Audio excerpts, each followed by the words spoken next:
চাঁপাইনবাবগঞ্জ ও নরসিংদীতে গণপিটুনিতে ৬ জন নিহতের ঘটনায় গ্রামবাসীর বিরুদ্ধে হত্যা মামলা এবং ডাকাতদের বিরুদ্ধে অস্ত্র আইনে মামলা করেছে পুলিশ। তবে গাজীপুরে গণপিটুনিতে যুবক নিহতের বিষয়ে র্যাবের বক্তব্যের বিপরীত কথা বলছে প্রত্যক্ষদর্শীরা। তারা বলছেন ওই যুবককে ধরে পিটুনি দেয় র্যাবই। এ বিষয়ে কথা বলতে আমাদের সঙ্গে যোগ দিচ্ছেন স্বরাষ্ট্রমন্ত্রী আসাদুজ্জামান খান কামাল। আমরা তার কাছে জানবো বিস্তারিত। আসাদুজ্জামান খান কামাল, আপনাকে স্বাগত জানাচ্ছি। আমরা কয়েকদিন পরপরই এরকম গণপিটুনির ঘটনাগুলি দেখতে পাচ্ছি, পিটিয়ে যুবক হত্যা, পিটিয়ে শিশু হত্যা, এই বিষয়গুলি দেখতে পাচ্ছি। এই বিষয়গুলি নিয়ে আপনাদের পর্যবেক্ষণ কি এবং চিন্তা ভাবনা কি? আপনারা প্রশাসনকে কি নির্দেশনা দিচ্ছেন?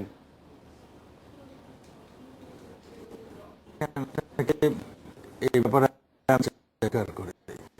আমাদের প্রশাসনের সঙ্গে যদি সমাজ এগিয়ে না আসে, কারণ এই যে ঘটনাগুলি কিন্তু এত মর্মান্তিক, এত পৈশাসিক, এত হৃদয়ে বিদায়ক, এবং সমাজেরও কিছু কাজ আছে। সমাজের অধিপতি যারা সমাজ পরিচালনা করে তাদেরও কিন্তু কিছু কাজ ছিল সেইখানে। কিন্তু সমাজের মানে এই সমস্ত মানে যারা সমাজ কন্ট্রোল করে তারা কিন্তু এই জায়গাটিতে কাজ করছে না বলে আমার মনে হচ্ছে।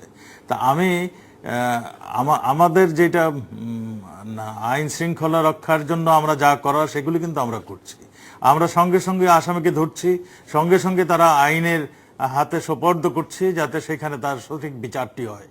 কিন্তু ঘটনা তো ঘটে যাচ্ছে, সেই জন্যই আমি বলবো যে এখানে সামাজিক কিছু দায়বদ্ধতা যারা এগিয়ে আসতে হবে, সঙ্গে তাদের হবে।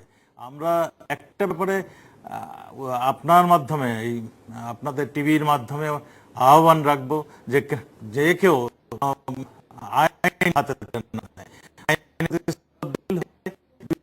অঘটন ঘটায় করে কিংবা চেষ্টা নেয় হাতে সোপর্দ করে আইন যেন হাতে না তুলে নেয়, এই আহ্বানটা আমি সবার জন্য রাখবো। ধন্যবাদ আপনাকে। আসাদুজ্জামান খান কামাল, আপনি যেটি বলেছিলেন যে প্রধানমন্ত্রী কঠোর পদক্ষেপে নেবার আপনাদের নির্দেশনা দিয়েছেন, এর পরপরে আমরা দেখতে পেয়েছি বন্দুক যুদ্ধে কয়েকটি ঘটনা এবং আওয়ামী লীগের কয়েকজন নেতা আবার এর বিপক্ষে কথা বলছেন। আমরা আজকে ফজলুল তাপসকে বলতে শুনেছি, তিনি বলেছেন যে এটি কোনো বন্দুক যুদ্ধ নয়, তাকে হত্যা করা হয়েছে হাজারীবাগের এই ঘটনায়। আপনি কি বলবেন? দেখেন, হাজারীবাগের ঘটনাটা আমরা তদন্ত করছি। যদি কেউ এর জন্য থাকে আমরা তলিয়ে দেখছি, খতিয়ে দেখছি। আমরা হাজারীবাগের ঘটনাটা ব্যারিস্টার ফজলুল তাপস আমাদেরকে জানিয়েছেন যে এইখানে অন্য কিছু হয়তো ঘটতে পারে, সেটা আমরা অবশ্যই দেখব। যদি কেউ এইখানে দোষী সাব্যস্ত হয় আমরা দেখব সেটা।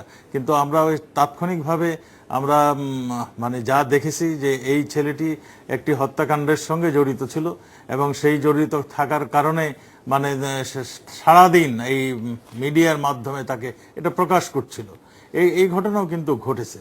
যা হোক, আমরা এই ব্যাপারে দুঃখ প্রকাশ করছি এই কারণে যে মানুষ মানে হত্যা করার মানে কাউরে অধিকার নেই, এবং এটা যদি হত্যা কেউ করে থাকে সেটা আমরা দেখব। জঙ্গি অর্থায়নে সুপ্রিম কোর্টের 3 আইনজীবীকে গ্রেপ্তার করা হয়েছে। এই ব্যাপারে আপনারা এখন কি ভাবছেন, কি পদক্ষেপ নেবেন, এই বিষয়ে আপনার কাছে একটু জানতে চাই। দেখেন, জঙ্গি আমরা যে কোনো ভাবে আমরা জঙ্গি দমন করে যাচ্ছি, আমরা নিয়ন্ত্রণ করে যাচ্ছি। জঙ্গিকে অর্থায়ন যারা করে তারাও এই যে জঙ্গি কাজের জন্য এই যে তাদেরকে উৎসাহিত করছে। কাজেই তাদেরও মানে আমরা আইনের আশ্রয়ে তাদেরকে আইনের মুখামুখি আমরা দাঁড়া করিয়েছি। কারণ এটাও আইনে স্পষ্টতর মানে এটা বিধান রয়েছে যে যারা অর্থায়ন করবে তাদেরকেও আইনের মুখোমুখি হতে হবে। আমরা সেই জিনিসটি করেছি।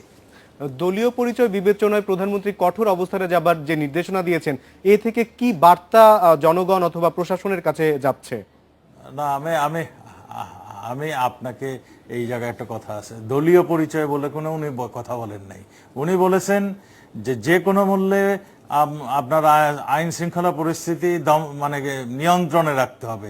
সে যেই অপরাধ যেই করুক, সে ছাত্রদল করুক কিংবা ছাত্রলীগ করুক, যুবদল করুক কিংবা যুবলীগ করুক, কিংবা সমাজের কোনো প্রতিষ্ঠিত লোক করুক, কিংবা কোনো সমাজপতি করুক, যেই করুক তার জন্য আমরা মানুষে একই ব্যবস্থা নিব, সেই নির্দেশটাই উনি দিয়েছেন। উনি সেই জন্যই বলেছেন যে কাউকে ছাড় দেওয়া হবে না, সে যত একই ব্যবস্থা নিব, সেই নির্দেশটাই উনি দিয়েছেন।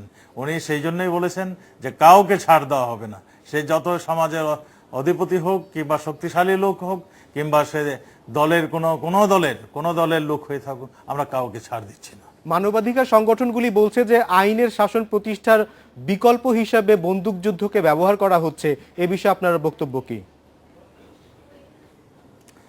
দেখেন, আইন অধিকার যে কি বলেন সেটা আমি জানি না। আমি আমার সামনে যেটা আইন শৃঙ্খলা রক্ষা করার যে দায়িত্বটা সেটা আমরা করে যাচ্ছি। এখানে মানবাধিকার লঙ্ঘন হয়েছে বলে আমরা দেখছি না। যখন সন্ত্রাসীরা গুলি করে মানবাধিকার লঙ্ঘন করে, তখন এই যারা নাকি যে মানবাধিকার নিয়ে চর্চা করেন তারা তখন কিন্তু এই জঙ্গিদের বিরুদ্ধে কোনো কথা বলেন না। তো এই জঙ্গিদের যখন ধরতে যাওয়া হয় তখন ওই বন্দুকযুদ্ধ হয়, তাদের সঙ্গে যখন গুলি বিনিময় হয়, আমার পুলিশ আহত হয়, আমাদের আইন শৃঙ্খলা রক্ষা যারা করে তারা আহত হয়, তার সঙ্গে ওই যারা অপরাধ করে তারাও আহত কিংবা নিহত হতেই পারে। সেইটার জন্য যদি কেউ না জেনে কথা বলে, তাহলে আমরা দুঃখ প্রকাশ করা ছাড়া আর কিছু নেই আমাদের। আইনমন্ত্রী আজকে বলেছেন যে এইসব বন্দুকযুদ্ধের ঘটনায় বিচার বিভাগীয় অথবা বিভাগীয় তদন্ত হতে পারে। এই ব্যাপারে আপনি কি করা যায়, আপনি কি বলবেন?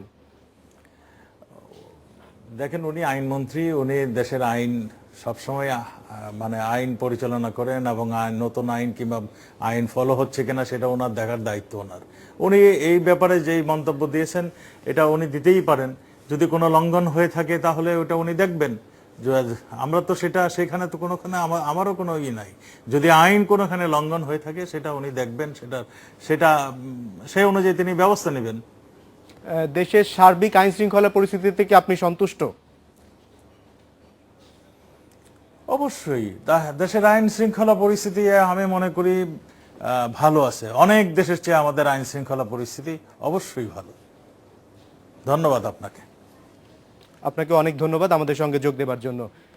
এডিটর স্পিক এবার একটি বিরতি, ফিরছি একটু পর।